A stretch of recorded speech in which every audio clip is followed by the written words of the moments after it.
Hello po, magandang gabi po sa inyong lahat. Ito po at kami naka-room na. Waiting po kami ng aming biyahe. Sumakay po pala kami sa to go na barko. Ayun, 9 PM. Start na po ng aming biyahe. First time po ako na makasakay po ng barko, kaya excited po. Baka umaga na po kami makarating ng Katiklan. Shout out po. Ayan. Medyo ano po, yung room po namin ay binook po nila. May CR. Tapos may dalawang higaan po. Ayan. Tapos yun yung bed po ni mother.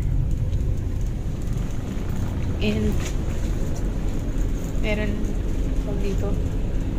Merong aircon, tapos salamin. Ayan. Tapos dito may mga life jacket.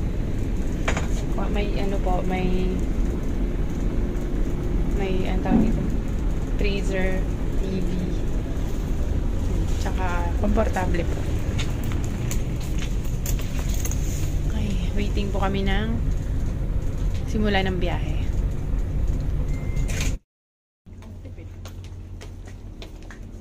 Malaki. Opo. Tsaka ano, conveniente. Oo. Sa Starlight po ba may ganito?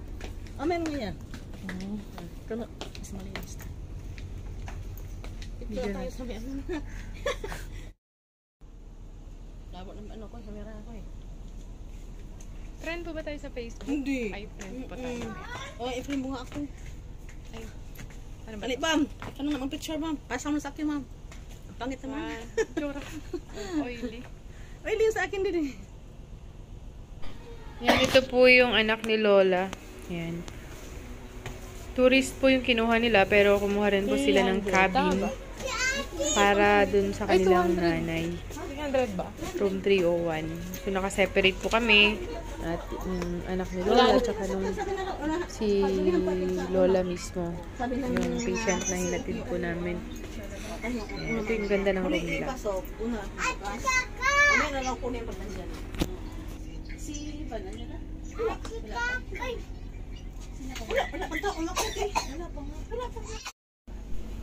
And meron din po charging station dito. Hulugan lang po ng barya. Para sa mga gustong mag-charge at nalobat ng kanilang cellphone. Meron ding mga kape-kape dito. Ayan. Ito yung tourist room nila. Yung mga kasama namin. Bali 12 ata po kami.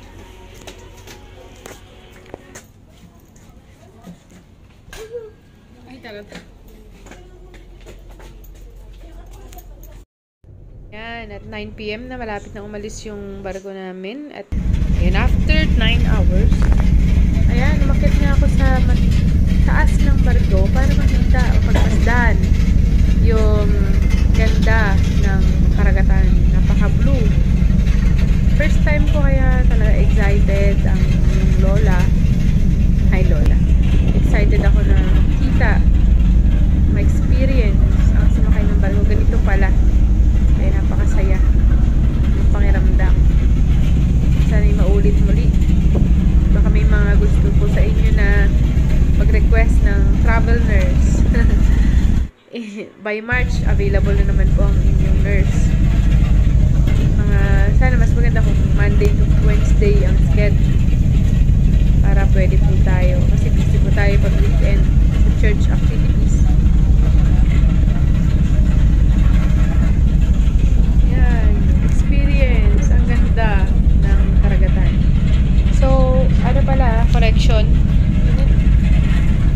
Katiklan Pier ang bababaan namin.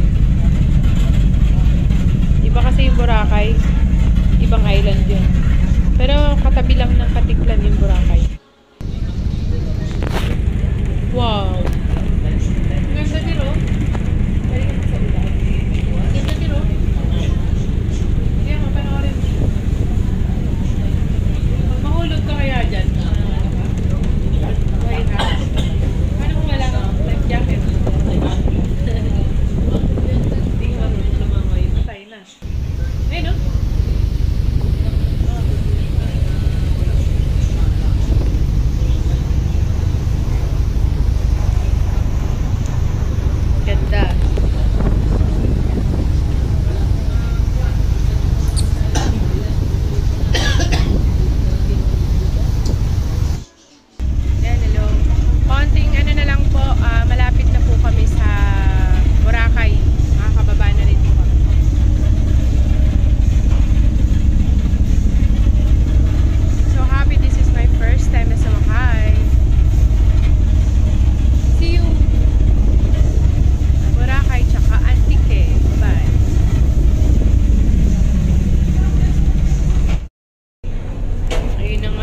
ako'y magliliwaliw muna dito sa second floor.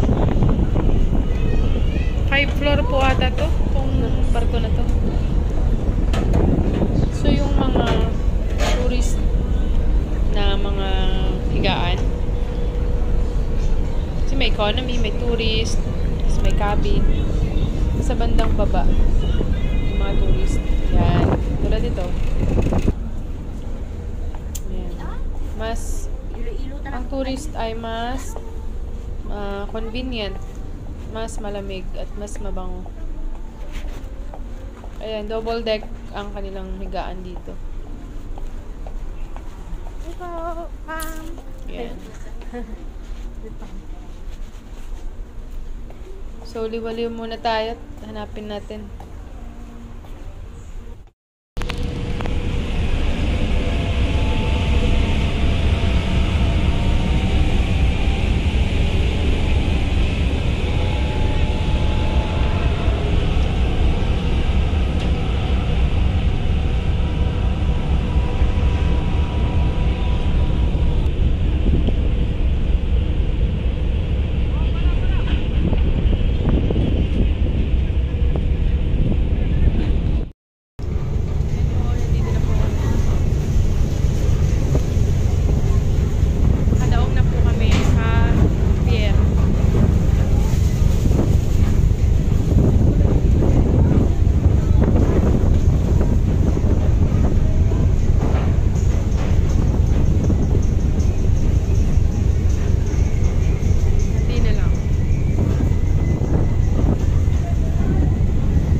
Yan, yung mga tao excited nang bumaba, pero wala pang announcement kung pwede nang bumaba. Kasi inuuna nilang pababain lahat ng mga mabibigat na sasakyan, malalaking mga truck at saka mga bus, pati mga malalaking sasakyan. Pagka naibaba na lahat ng mga yun, sunod ay mga tao na. Ayun. Wait lang kami. Ito, yung ano pala to correction. Katiklan Pier to. Ibang parte yung Boracay kasi. Ayan, thank you po sa panonood. Sana abangan niyo po yung part 2, part 3 ng videong paglalakbay ko bilang isang travel nurse. So, ayan na nga. Ay, samantalahin natin ang posing-posing dito sa tabing dagat. Ayan. Samantalahin din, malapit nang bumaba. Lahat ng posing. Magandang pose, kaso pasaway naman yung po. Mahangin. Ayan. Hintay ng announcement. Tapos bababa na po kami.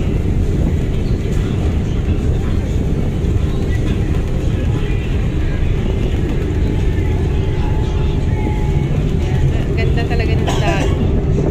Ganda talaga ng dagat talaga. Ito, hindi ko makakalimutan itong paglalakbay ko nito. Parang isang panaginip. Then,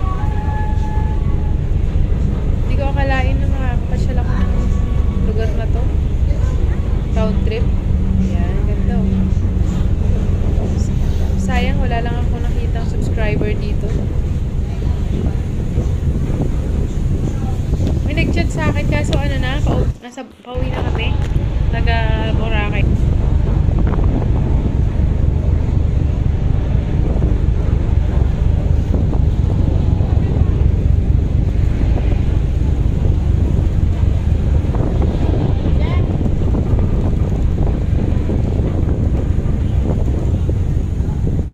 So ayun na nga, pababa na po kami.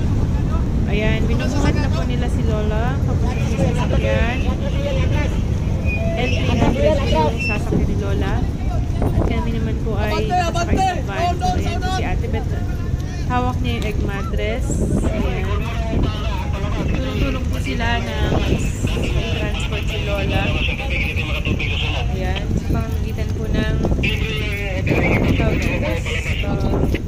Unahin mo na po yung bed mattress po. Spine board pala. Spine board. Ayan. Ito yung nurse, si ma'am nurse, sa white. Iwan ko muna sila. Papasok muna ako sa loob. Sige, dito lang muna. Ayan na.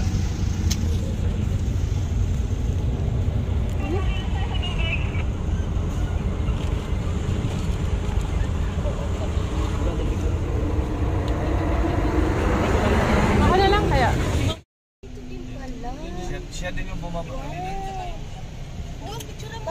Cebu Pacific. Ikaw nandyan eh. Wala nga yung sili po. Take off. Balis na. Lala. Natin doon, doble yan. O mali. Mga doble yan. Daanan dito, ano, palikuli-kulit. Pero hindi mo ramdam yung ano ko eh. Yung doon ba Ang din na kasi nalita rin dyan sa mga dito. Maiksi lang yung runway.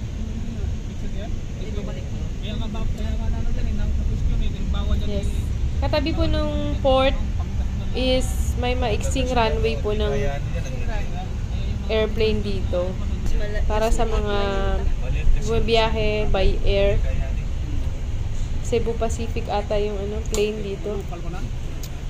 Yung mga parot pa rito na gamit ang airplane, pwede. 1 hour lang from Manila to Katiklan. Pero kapag yung gamit ang barko is I think 9 to 10 hours. Ayan. Papunta na kami pati yung mga Coast Guard, doon kailangan sa Pandan, sa bahay po ni Ate Beth, yung anak ni Lola. Doon na siya manirahan. Malagaan siya doon ng gusto. Ganda. Ayan, sana ipanoorin yung gandulo po. Makikita nyo yung mga lugar dito. Napakaganda. Dong. Mga video ko. I-share ko po sa na ako inyo. na yung lobster. Shoutout po sa mga taga-Antique. Ayan, ito na po yung inyong 3 bayan. kilo. ang highlight. Padaan lang po kami. Ayun kambing, kailan ka tayo? Sa yung Ang ganda. Marami rin palang palayan dito. pero sobrang lamig daw. Kulay brown na yung kanilang mga palay, mga pananim. Tapos, bukod sa palayan, katabi nun ay dagat. Itong Antique pala, pag makikita nyo sa mapa, Pito na napito si Camille. ano siya, yung mga kabahayan dito, ay nasa paligid lang ng dagat.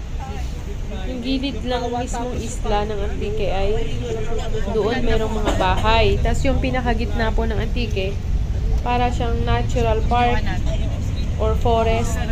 Ayun. Puro bundok siya, yung pinakagitna ng mapa. Ayun, Kita nyo sa mapa, yung gilid lang ng island ay nandun yung mga kabahayan. Kaya, napakaganda talaga.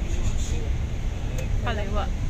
So, ayan na nga. Nandito na kami sa medyo, ano ba to? Ano tong lugar na to? Medyo maraming bahay. Bakulod. Kung gano'n na lang, diretso na lang tumagay. Pero dapat napupunta nung pabalik. Hala, ba't di tayo nag-book? So, up next po tayo. Yung upload ko po bukas is, I think, yung experience namin dun sa lugar kung saan Malay, ito pala, wait. Ito yung Municipality of Malay. Ito po yung pinakabayan ng Boracay. Ayan, Malay. Municipality of Malay. Ayan, dumaan lang po kami. So, yun nga po bukas is, abangan nyo po yung upload ko. Papakita ko po yung experience at video namin nung nandun po kami sa bahay ni Ate Beth, yung anak ni Lola. Doon sa bandang Pandan yata. Pandan. Malapit sa Bulanao. Ayan. Meron din beach po doon. Ipapakita ko po sa inyo. Kaya abangan nyo po. And then yung third part po siguro is yung experience naman natin sa Boracay. Basta abangan nyo po. Ganito lang po muna yung upload natin. Pagkatapos ko pang ma-upload tong lahat ng ito, yung experience natin sa Boracay, ay magsisimula na po ulit ako mag-upload ng mga health tips. Kaya abangan nyo po. Napakaganda talaga ng mga kabundukan dito. Fresh air.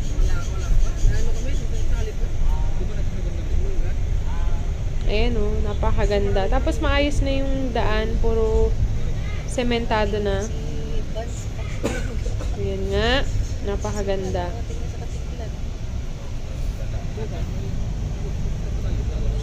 Mabubusog yung mata mo sa ganda ng mga puno, ng bundok.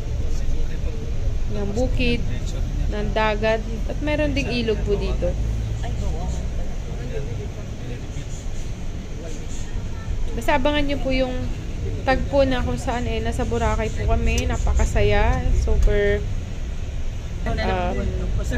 memorable experience talaga yun. February 6 na sa Boracay po kami. Ayan. Thank you po pala sa family Balangatan Recoletos.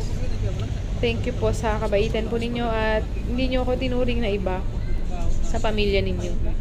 Sana, kung mapapanood nyo po ito, maraming salamat po sa experience.